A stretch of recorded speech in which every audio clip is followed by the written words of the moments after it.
Vamos lá, Josias de Souza, quero te ouvir sobre isso. É a Constituição? É isso que está em jogo? Não, está em jogo a imunidade para criminoso, não é, Fabíola? Todos conhecem aquela velha máxima do Churchill, segundo a qual a democracia é o pior regime imaginável, com exceção de todos os outros. E os deputados sempre aderem às alternativas piores. A imunidade parlamentar, quando usada como pretexto para cavar a impunidade de parlamentares acusados de crime, é vergonhosa. Quando o crime, sob análise, é uma tentativa de golpe que envolve a invasão da própria Câmara dos Deputados, aí a manobra envergonha a própria democracia. A questão é que isso não vai prosperar. Eu falava mandei uma mensagem de WhatsApp para um ministro do Supremo e ele antecipou que vai prevalecer a posição que já foi exposta pelo Cristiano Zanin num ofício dirigido ao Hugo Mota. O Zanin, que preside a primeira turma do Supremo, onde estão sendo julgados lá as ações penais do golpe, o Zanin esclareceu ao chefe da Câmara que essa blindagem vale parcialmente para o Ramagem, naqueles crimes que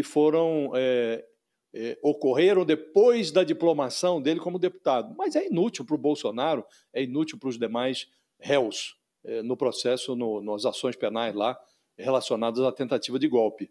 Então, não vai prosperar. Agora, esse projeto que foi aprovado pela Câmara é uma maluquice no que diz respeito ao Ramagem, porque todo mundo sabe que você não pode invocar a imunidade como proteção para crimes que foram cometidos, inclusive, alguns deles antes da posse do personagem como deputado. Então, isso é uma maluquice. Agora, a tentativa de estender a blindagem para o Bolsonaro, para os generais golpistas, aí é um desespero. E essa ação da falange parlamentar deu ao Bolsonaro uma aparência de réu terminal. A pretexto de protegê-lo, acabaram expondo a fragilidade do Bolsonaro. Fisicamente, ele está em forma, mas a saúde política está muito debilitada. O Bolsonaro é cabeçudo e ele insiste na anistia. Ainda ontem estava participando de um ato em Brasília. Cada ato a favor da anistia é menor do que o anterior. Mas, a essa altura, o Bolsonaro está aceitando qualquer outra saída, inclusive essa blindagem mequetrefe proporcionada pela Câmara. O Bolsonaro já não usa os miolos para formular uma defesa. Ele se tornou indefensável. Então, ele perde o tempo batendo a cabeça na parede, esperando transformar a parede numa porta.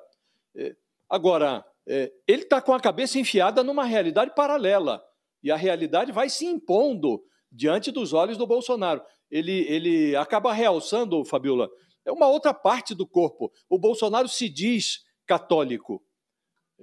Ele se diz católico. Talvez ele conheça a liturgia cristã.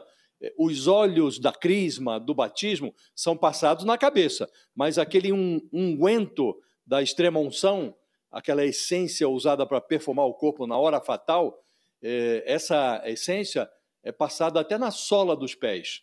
Então, ele deve conhecer a liturgia cristã. Ele está diante de um cenário, Fabíola, que aponta para a extrema unção e não para ressurreição. É realmente um réu em estado terminal.